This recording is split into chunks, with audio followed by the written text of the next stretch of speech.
Thank you, Chair, for allowing me the opportunity to ask a couple questions.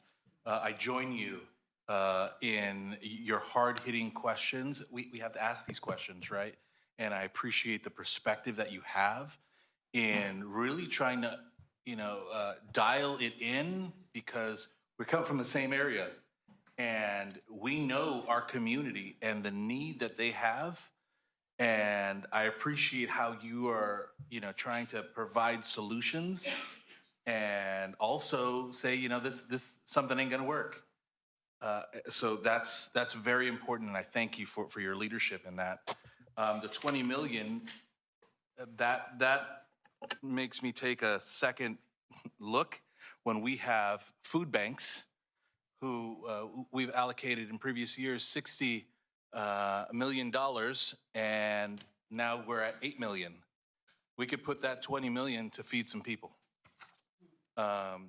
People are hungry, right? I appreciate someone's expertise in a specific field, but people are hungry, and they're hungry today.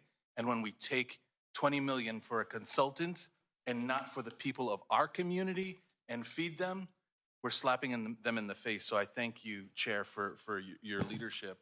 As you know, as some of you know, I have a son with special needs. He's got cerebral palsy with spastic quadriplegia. So we are an IHSS family, right? And we are in that community as a pastor. We have friends and everything across the board for people working in homes. So it's important that we take care of them and take care of them because they take care of our loved ones. So that being said, if the asset test is necessary to bring back, if we're thinking about bringing back the asset test, why did the administration use the older limit and not the most recent limit of $130,000? That was a proposal put forward by the administration. I can sort of take the specific question back to our sort of colleagues within the Medi-Cal assignment. But again, sort of the And can we bring them here to answer those questions? So I know it's been a topic of discussion for the health subcommittees of the budget. I imagine that question has been asked. I apologize, I can't answer it sort of directly, but there has been sort of a robust conversation around the sort of the asset proposal, and sort of overall the May revision reflects the governor's sort of attempt to respond to the budget deficit, but we always have a conversation and we'll work together to enact the final budget. Yeah, I think it's important to have the people who have the answers to be here. So that way we can ask those questions. And I get it, you can't answer that question, but someone can. So let's bring them to this room. Because So what I'm gonna ask is, obviously in-home support services is a little more complex because it affects more than one budget subcommittee. But what I will ask to do is the Department of Finance and LAO to help make sure that if you don't have the answers right now, that you get those answers to them so that they don't have to try to, they deserve an answer. That's our job, is to get answers. And so I would ask that you please make sure that you provide those answers, whether it's a Zoom briefing or a meeting or in writing. So I ask that you please make sure that that happens. Go ahead, Assembly Member.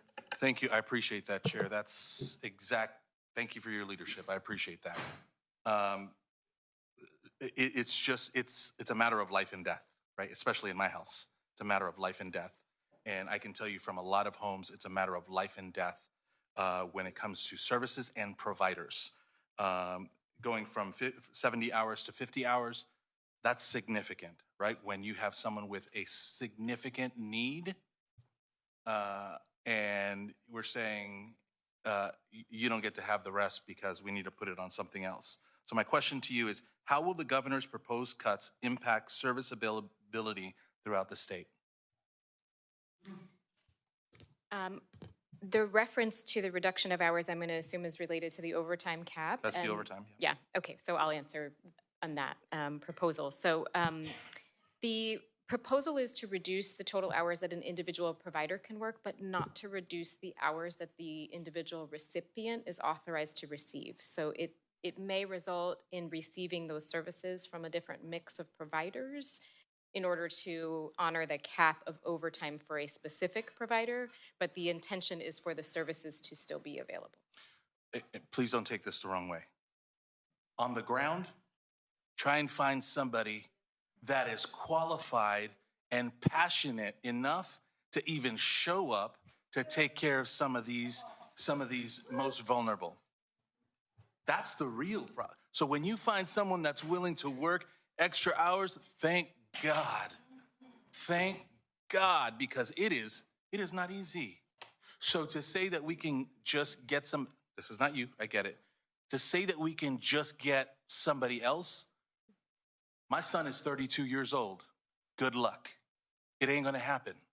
It just doesn't happen. We are fortunate that we have a couple angels that visit our house and are willing to put their time, talent, and efforts, sweat equity. But the reality is, we're one of very, very few in the community. I'm here because the system is broken. That's why I decided to run.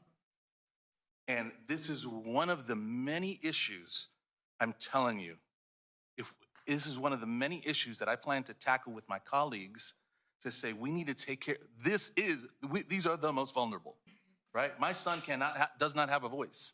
And when you take away when the governor takes away 20 hours, that means bed sores.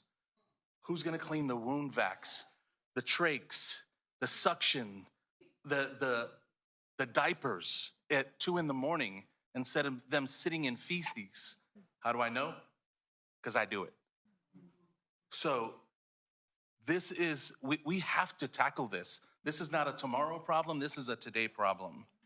Rural and underserved areas, especially where we come from, such as the ones I represent, are facing provider shortages, like I just said. And the governor's proposal will only further strain the already limited resources available. On top of this, those within the disability community and providers alike will suffer as a result of these cuts. Is the administration estimating a reduction in service availability once those caps are reached? We have not assumed any reductions in utilization of the hours associated with this proposal. The savings are all associated with hours that will be paid at a regular pay rate as opposed to an overtime pay rate because of the change in the cap. I get the savings, and I want to save as much as the next person. But there's the fiscal reality that we're in, and the reality of someone's home where they have someone that they have to care for. So by taking away from this, where someone cannot say, let me dial 911, where someone can't say help when someone has fallen, we're taken from the wrong pot, folks. How are those in need of services expected to continue receiving the care they need if the providers are not able to help them? It's a question for anyone. How? How are those in need of services expected to continue receiving care, the care that they need, if the providers are not able to help them because the providers are not there? Again, we authorize the hours and we do provide services like the public authorities that offer opportunities to assist in the recruitment of providers, but ultimately the recipients are the employers. And I do hear the concerns you're raising. We have certainly heard them as well from many advocates on the ground. Yeah.